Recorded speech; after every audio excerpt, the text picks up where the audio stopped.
Let's just start by saying that India continues to be one of the biggest markets for EB-5.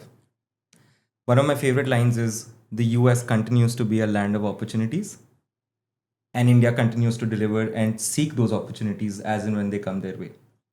I think in the changing landscape of how the Indian market has responded, especially in the last 2 years since 2022, March 2022, is right now there's this provision of being able to file a concurrent adjustment of status for those people who are currently on a valid visa category such as the H-1B and the F-1. You look at the H-1B visa, 80% are Indian applicants. You look at F-1 students, 75% are Indian students in the US. So how you and I have seen this landscape change in the last 2 years is, since this provision is now there for people, we've seen a huge demand from people in the US on an H-1B and F-1 wanting to file their EB-5, Indians in the US. And of course, like as you mentioned, right? So when we are on these calls, we just don't talk to someone who's an Indian in India or an Indian in the US, but we're sort of dealing with Indians all across the globe, right? So you and I get on these calls, whether the investors in Singapore or in Hong Kong, doesn't matter. In terms of profiling, if you see 50% of our clientele is parents who are filing their EB-5 for their children. Where are these children? They're in the US. They're studying in the best universities, doing the best courses, who want the best future for their kids, right? Let's talk about H-1B as a specific visa category, right?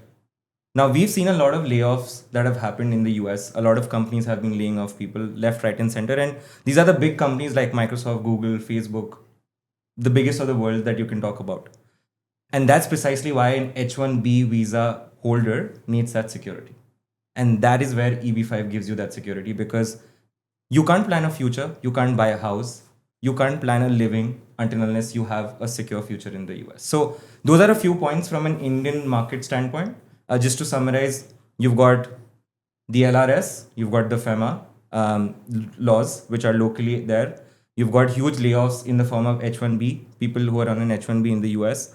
As Nicholas rightly mentioned, that there is an annual quota or a cap, right? So every country gets a 7% quota. You have about 700 visas per country, which is why every Indian who you and I speak to are rushing in to lock in their priority date, which is why, again, as Nicholas said, people want to probably make a partial investment, lock that priority date, and then obviously seek a defined timeline to fully fund their investment. So that's a little bit about the India market.